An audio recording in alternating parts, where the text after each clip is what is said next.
over the past year, anybody that's in real estate or anybody that knows anything or has even heard anything about real estate knows that the market's been a bit crazy.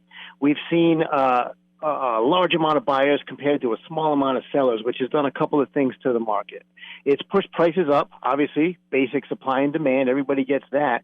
But what's happened is buyers over the past year have become a little bit desperate, making several offers on properties and getting their offers rejected time and time again for various reasons. One of the reasons is money. Obviously, if somebody offers more money, they're not going to sell you the house. Another thing that people started to do to make their offers more competitive, which is a huge risk, is a huge gamble, but people have waived their right to buyer's home inspection. So this means that they're basically telling the seller, we're going to buy the house, and as long as all the money works out, we're not going to have an inspection, and we're not going to have to worry you about renegotiating findings that our home inspector might find as we go through your house. This is dangerous because you don't actually know what you're buying. What we saw was a lot of folks in some months, as many as 80% of the real estate transactions were done where the buyer waived their inspection just to make their offer more attractive to the seller so that the seller would accept their offer and they could buy the house. And I get why people were doing it. They were getting desperate. You need to get a house, and you had several offers, sometimes dozens of offers rejected from sellers.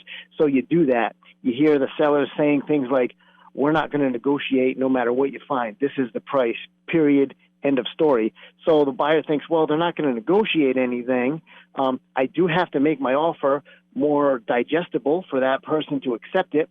So, yeah, let's waive our inspection.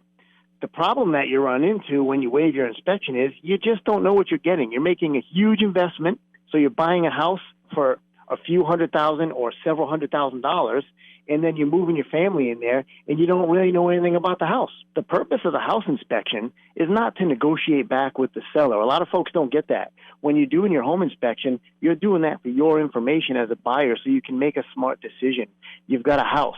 You have to be able to afford to maintain that house. You have to be able to afford to do repairs that need to be done now, and you have to be able to plan for repairs that are probably going to come due in the near future, and you have to have a house that's safe for you and your family. What we've seen is a lot of folks have chosen to at least have us inspect the house after they bought it.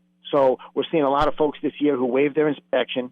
They roll the dice, and they bought a house, and now they own it, so whatever we find is on them. There's no backing out of it at this point. We're in now. But at least they're bringing us in afterwards to check out the house. What we're recommending is if you rolled the dice and bought a house without a home inspection, have us come in before you start doing other stuff at least. You know, houses are at an all-time high with pricing. And if you bought a house and you're at your tippity top of your price range and you have a little bit of extra money and you decide, well, we're going to redo the decking out back, we're going to paint the house, I kind of wanted to buy a new car, but I didn't want to mess up my mortgage loan, so I waited, and now I'm going to go buy my new car.